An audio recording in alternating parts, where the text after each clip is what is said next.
नमस्कार, देशोन्नतीच्या सुपर 30 मध्ये मी ऐश्वर्या आपलं स्वागत करते।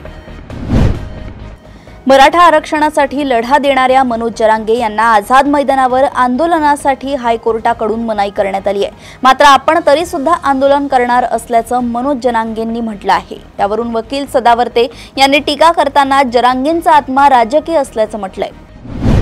राज्यात दिवसेंदिवस गुन्हेगारीचं प्रमाण वाढत चाललंय, अशीच एक संतापजनक घटना नागपुरात घडली आहे। पैशांचा आमिष देऊन महिलेवर बलात्कार केलाय, तर दुसऱ्या घटनेत 20 वर्षीय अल्पवयीन मुलीवर बलात्कार केल्याची धक्कादायक घटना घडली आहे।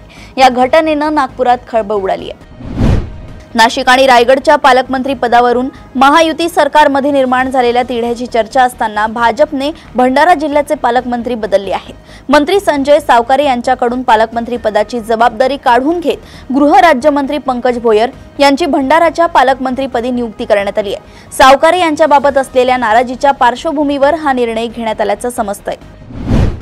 संपूर्ण राज्यात गाजणाऱ्या पुण्यातील खराडी ड्रग्ज पार्टी प्रकरणातील आरोपी असणारे राष्ट्रवादी काँग्रेसच्या नेत्या रोहिणी खडसे यांचे पती प्रांजल खेवलकर यांच्या अडचणीत आता वाढ होताना दिसते आहे।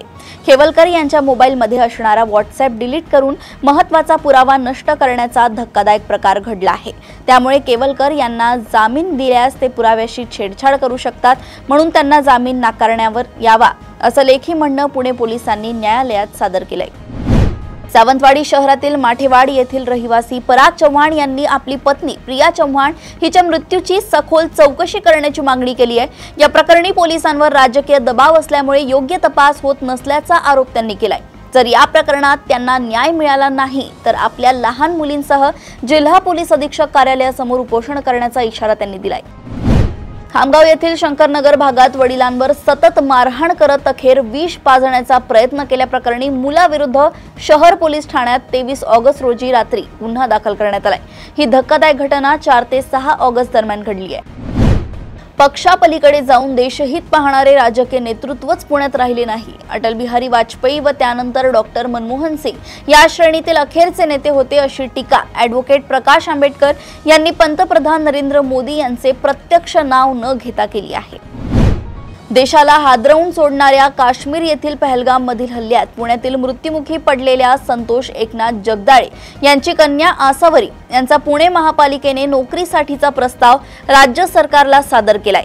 त्यानुसार आसावरी यांना पुणे महापालिकेने वर्ग 2 आणि वर्ग 3 मधील 4 पदांपैकी एका ठिकाणी नोकरीचा मार्ग मोकळा झालाय।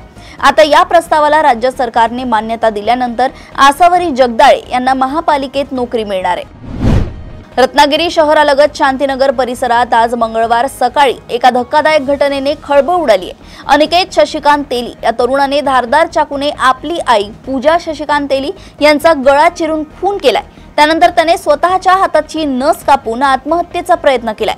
ही घटना सकाळी 7 वाजताच्या सुमारास उघडकीस आली आहे। परिसरातील लोकांमध्ये चर्चा आहे की शेअर बाजारातील उलाढालीतून झालेल्या कर्जामुळे ही घटना घडली असावी। उपमुख्यमंत्री एकनाथ शिंदे यांचा स्वीय सहाय्यक असल्याचं सांगून एका दाम्पत्याने जळगाव शहरातील तब्बल 18 नागरिकांची सुमारे 55,60,000 रुपयात फसवणूक केल्याचा खळबळजनक प्रकार नुकताच उघडकीस आला होता। या प्रकरणी आर्थिक गुन्हे शाखेच्या पथकाने अखेर मुख्य संशयिताला ठाण्यातून जेरबंद केले। न्यायालयासमोर हजर केल्यानंतर त्याला शुक्रवारपर्यंत पोलीस कोठडी सुनावण्यात आली आहे। पुणे शहरातील खडक, विश्रामबाग आणि फरासखाना या मध्यवर्ती भागातील पोलीस ठाण्यांच्या हद्दीत गणेश चतुर्थीपासून अर्थात 27 ऑगस्ट ते अनंत चतुर्दशी पर्यंत म्हणजेच 7 सप्टेंबर पर्यंत या काळात 11 दिवस संपूर्ण मद्य विक्रीवर बंदी असणार आहे। त्याचप्रमाणे संपूर्ण जिल्ह्यात गणेश चतुर्थी आणि अनंत चतुर्दशीच्या दिवशी मद्य विक्री बंद ठेवण्याचे आदेश जिल्हाधिकारी जितेंद्र डुडी यांनी दिले आहेत। भंगार व कालबाह्य झालेल्या वाहनांच्या आधारावर वन संरक्षणाची जबाबदारी पेलणाऱ्या वनाधिकाऱ्यांना आता अत्याधुनिक वाहने उपलब्ध होणार आहेत। राज्य शासनाने थार, स्कॉर्पिओ सारखी ड्राईव्ह वाहने खरेदीस मंजुरी दिली आहे। 563 वाहने वन परिक्षेत्र अधिकाऱ्यांसाठी खरेदी केली जाणार आहेत। विशेष म्हणजे थार सारखी अत्याधुनिक वाहने खरेदी करणारा महाराष्ट्राचा वन विभाग देशात पहिला ठरणार आहे। कोलवडी येथील उंद्रे वस्ती परिसरात मंगळवारी 26 ऑगस्ट रोजी पहाटे 5 वाजताच्या सुमारास सिमेंट भरलेला ट्रक व भारत पेट्रोलियमचा LPG गॅस टँकर यांच्यात जोरदार अपघात झालाय। या भीषण अपघातात सुदैवाने जीवितहानी टळली आहे, मात्र गॅस टँकर चालक चंद्रशेखरन पी यांना डोक्याला गंभीर दुखापत होऊन 4 टाके घालावे लागले आहेत। कल्याणच्या खडकपाडा पोलिसांनी 2000 किलोमीटरचा प्रवास करत अंमली पदार्थांचं रॅकेट चालवणाऱ्या तस्करांचा भंडाफोड केलाय। विशाखापट्टणमच्या जंगलात सुरू असलेल्या अंमली पदार्थ विक्रीच्या रॅकेटचा भंडाफोड करण्यात यश मिळवण्याची माहिती ठाणे जिल्ह्याचे अपर पोलीस आयुक्त संजय जाधव यांनी पत्रकार परिषदेत दिली आहे। विशेष म्हणजे या जिगरबाज कारवाईत एकूण 13 तस्करांना अटक झाली आहे। त्यांच्याकडून वॉकी टॉकी, 5 विविध वाहने आणि लाखोंचा अंमली पदार्थांचा साठा जप्त केलाय। ऑनर किलिंगच्या घटनेने नांदेड हादरलंय। एका पित्यानंच विवाहित मुलीला आणि तिच्या प्रियकराला ठार करून दोघांचा मृतदेह विहिरीत फेकून दिलाय। यानंतर आरोपी पिता स्वतःहून पोलीस ठाण्यात हजर झाला। उमरी तालुक्यातील गोळेगाव येथे सोमवारी 25 ऑगस्ट रोजी सायंकाळी ही धक्कादायक घटना उघडकीस आली। पित्यानं संपूर्ण घटनाक्रम सांगितल्यावर पोलीस देखील चक्रावून गेले आहेत। राष्ट्रीय स्वयंसेवक संघाच्या शताब्दी वर्षाची आजपासून सुरुवात होत आहे। त्याच निमित्ताने राजधानी दिल्लीत 26 ऑगस्ट पासून 3 दिवसीय व्याख्यानमाला आयोजित करण्यात आली आहे। विज्ञान भवन येथे पार पडणाऱ्या विशेष कार्यक्रमाची RSSचा 100 वर्षांचा प्रवास नवे क्षितिज अशी थीम आहे।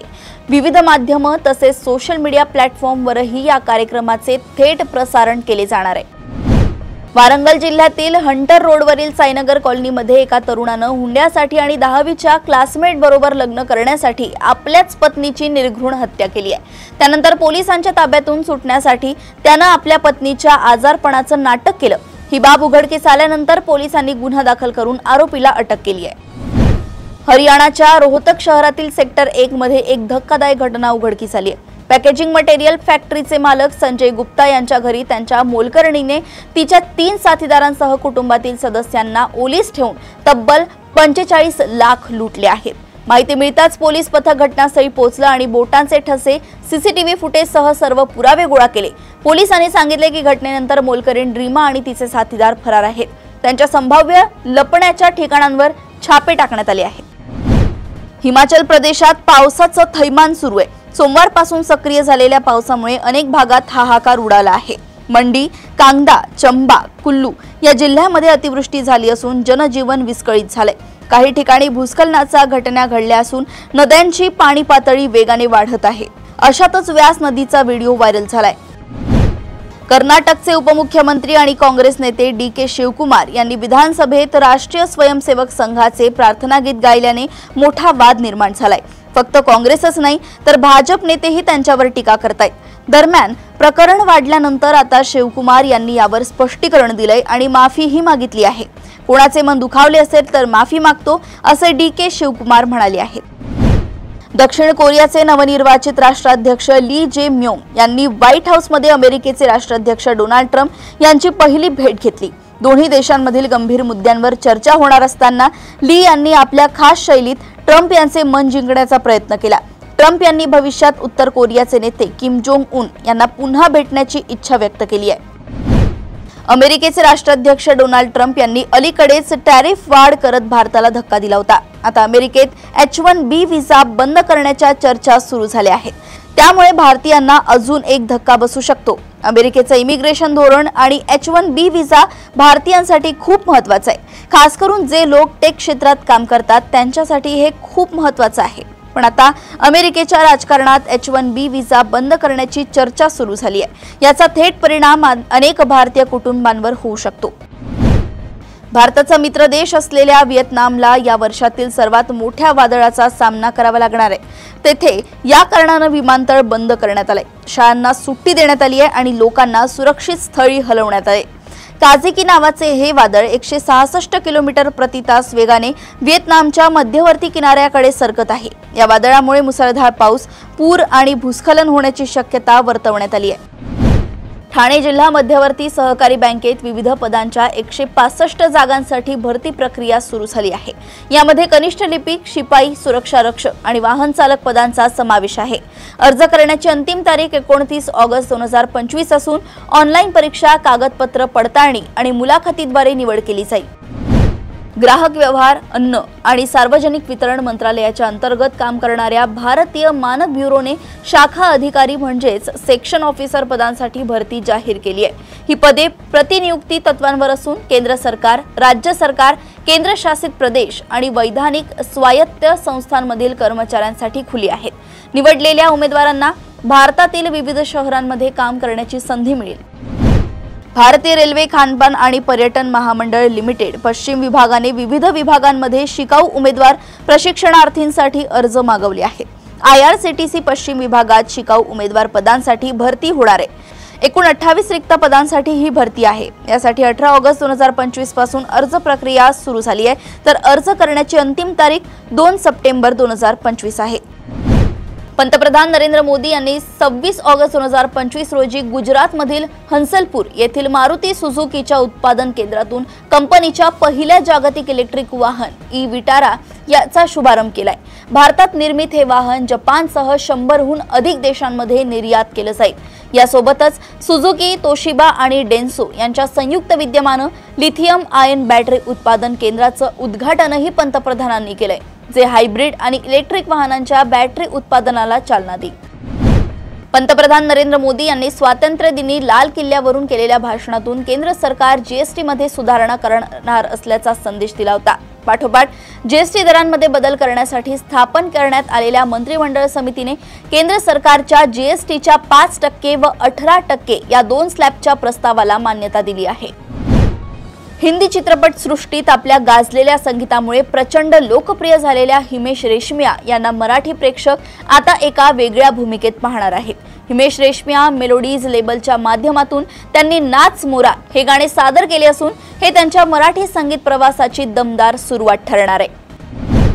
पिंपरी चिंचवड शहरातील युवा तिरंदाज शर्वरी शेंडेनं जागतिक पातळीवर सुवर्ण पदक जिंकत यश मिळवलंय। तिरंदाजीच्या रिकर्व प्रकारात दक्षिण कोरियाचा मोठा दबदबा आहे। त्यांना पराभूत करणं सोपं नसतं, मात्र शर्वरीनं नेमकं हेच साध्य करून जागतिक युवा स्पर्धेत 18 वर्षाखालील गटात बाजी मारली आहे। कॅनडातील विनिपेग इथे झालेल्या या स्पर्धेत दक्षिण कोरियाला पहिल्यांदाच हादरे बसले आहे। त्याची सुरुवात भारतातून म्हणजेच पिंपरी चिंचवड शहरातून शर्वरीनं केली आहे। तिच्या या यशाबद्दल सर्वत्र कौतुक होतंय। अशाच सुपर 30 बातम्या जाणून घेण्यासाठी बघत रहा देशोन्नती। नमस्कार।